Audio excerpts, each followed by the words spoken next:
Hello everyone, this is Joel with Fortress Canine and Canine Academy coming back at you again. And today we're going to talk about how to start working multiple dogs. So if you have more than one dog and you are trying to work obedience, you need to let each dog know when you're talking to them or when you're not talking to them.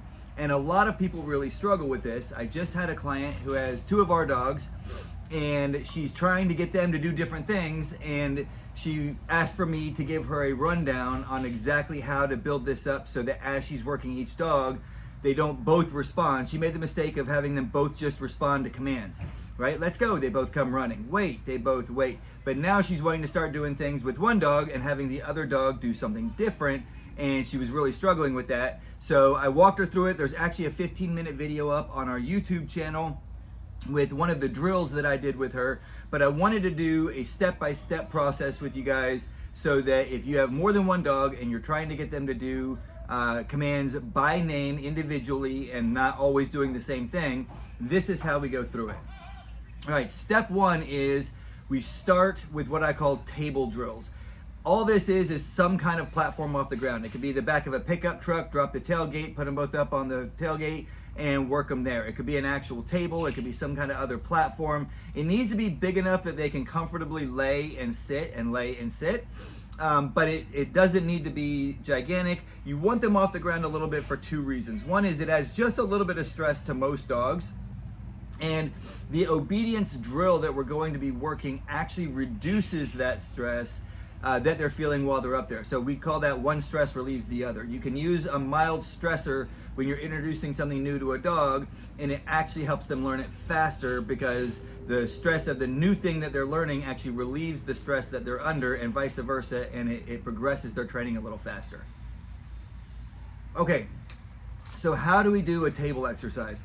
So the other reason I'm using this table is so that I'm not leaning over, getting out of position myself, and I can stay close to both dogs as they're getting used to you do one thing, you do another thing, right? So I'm gonna put both the dogs up on the table. Now this is assuming that both dogs have a basic understanding of obedience to begin with, right? I'm not gonna be introducing seats to two dogs at once. I'm gonna introduce seats, which is to sit down, one at a time. Once they understand what seats means, then I can bring them together and do it together, right? I'm going to introduce Plutz, which is to lay down. I'm going to introduce that one at a time, make sure that they know it well, then I can do it together. So I'm not introducing commands in this setting. What I'm introducing is you do X, you seats, you Plutz, right? And so I put them both up on this table so I can literally stand, pretty much right next to the table like I would be right now if I had two dogs up here on this table with me. And I have one lead for each dog in each hand, and I'm gonna do a lot of lead directing the first couple of times I do this, right? So let's say, I've got Princess and Killer, and I go, Killer seats, and I direct up with the lead for Killer.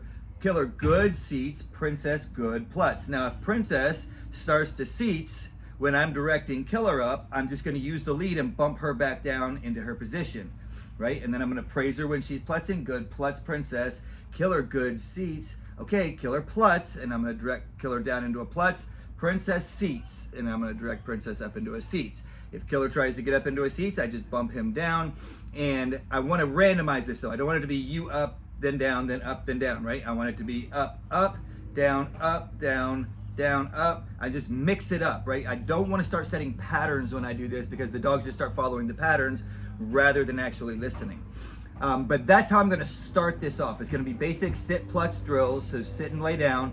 And the key here is you're going to start introducing a preparatory command. So in the military, certain commands while you're marching are preparatory commands. And what that means is I'm getting ready to tell you to do something, so be ready, now do it, right? And so the preparatory command for the dog is their name. Now here's one important thing.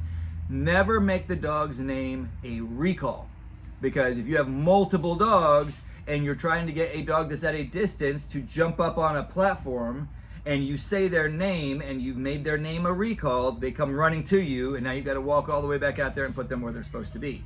Right? So as I start to work these drills, I say their name. All I want them to do when they hear their name is to look at me and pay attention. and then they get the command to do whatever it is, and then they do it. Right? So I don't want them, when I say their name, I don't want them jumping off the table, right? Because if I take like one step away from the table, they might be tempted to jump off the table and come to me. I don't want them to start associating their name with a command or especially a recall. I only want them to associate their name with, pay attention, I'm about to tell you something to do.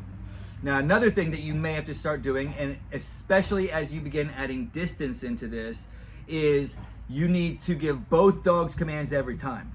So what I typically do is the dog that I do not want to follow the command, I go, princess, good plutz, princess, you wait, killer, seats, right? And so I'm letting her know she's doing a good job, stay where you are, you sit. And then I'll go, killer, good, seats, killer, you wait, princess, seats, okay?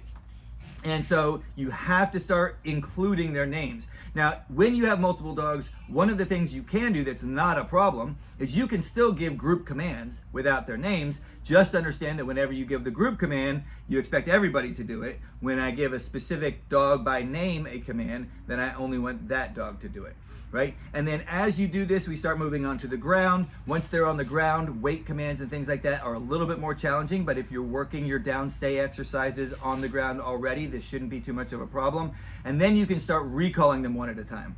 So you put them in like a down stay about 10 or 15 feet away from you. They're separated a little bit on the ground, about 15 feet from each other. And you go, killer, good plutz, killer, you wait, princess, let's go. Good go, good go. Now, what do you do if when you start doing that particular part of the exercise and they both come running to you?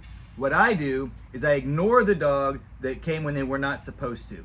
Because our recalls, I want strong recalls from my dogs, right? So our recalls are good go, good go, good go when they come in, and then they get lots of petting. Oh, good go, good go, good go, right? Now, when I'm doing multiple dogs, especially when I'm first starting multiple dogs, I'm gonna praise the dog for coming, but I'm gonna try and keep it a little more calm and a little more quiet, so I'm not tempting the other dog if they waited. So if that dog waited, I call this dog in. Good go, good go, good go. Seats. And then killer, let's go. You know, killer, good wait. Killer, let's go. They come in, good go, killer, good go. I reset the exercise and do it again. And I'm gonna mix up who I call first, right? I might call one and then walk them back and put them back and then come over and then call that one again and then walk and put them back and come over and then call the other dog, right? I'm mixing it up. So sometimes I'll call them in one at a time. Sometimes I'll call them in both at the same time. Sometimes I'll call one in and put them back and then call the other one in and put them back, and I'll be resetting them individually. So I'm mixing this up as we go. Now, I just mentioned, what if both of them come when they're not supposed to? So I praise the one that was supposed to come, ignoring the other one, and a lot of times they're trying to get in there on that praise, right? And I just ignore them. I just kind of push them away, praise this one, and then I tell this one, okay, you know, it's good go, good go, good go. It's over, seats, good seats. And now I turn my attention to the one that broke the position that wasn't supposed to, and I go phooey that with a light correction to start. I walk them back to where they were supposed to be. I put them back in the same position they were supposed to be in, and then I start the exercise again. Typically, the first couple times, I'll put them back. I'll walk back to the dog that was still staying there because I just called them in. They're still in their sit. Praise them again. Good sit, good wait. And then I'll call the other dog to me and praise them. I don't want to have too many negative in a row with the dogs. But if they're struggling, if the one keeps breaking, then I close distance. I get closer to them and I do it again, right? Also watch your tone. If you're too excited when you're calling the one dog and the other dog's breaking and running to you, that can be a problem. Calm your tone down so that you're not enticing that dog out of position quite as much. If you are struggling with this and then you get a success, make sure you praise the dog for waiting. So it would sound something like killer, wait, princess, let's go. Good go, good go, killer, good wait, killer. Princess comes in, praise, praise, praise. Kind of calm and quiet, but let her know she did a good job. Seats, wait. Walk over to killer. Oh, good wait, killer, good wait. Atta boy, you did so good. And see, she hears me calling and she thinks she's supposed to come to me too. So as you go through that, that's the process you follow. Okay, so we start on the tables, we start close, we start with basic sit, lay down. Then we move away from the table a little bit as we go, and we still want them to respond by name. Then we put them on the ground and we start creating some distance, and I'll still be putting sit and lay down exercises in there, but now I start doing recalls to me. You can do recalls up on the table too. Just make sure that you have them separated enough that their leads aren't catching on each other and pulling each other off the tables, right? But that's the progression that we follow. Then we keep creating distance, we keep creating more complexity in the command sets that we're giving, and we let the dogs develop that way as we go. All right, so if that's been helpful for you and you would like to find more information about dog training from us, check out Canine Academy. You can go to thesurvivalpodcast.com. That's Jack Spirko's website. Click on the Canine Academy banner up there on the right side of the page, I believe it is, and he'll get credit for that. And then you can check out our basic, intermediate, and advanced courses. If you have any questions, feel free to email me, Joel, Joel @fortresscanine.com. And if you're looking for a working line puppy, a fully obedience trained dog, or a fully trained protection dog, check out fortresscanine.com. You can click on the consult button there and we will set up a time to communicate with you, answer all of your questions, and see if what we have to offer is something that's going to fit well into your lifestyle.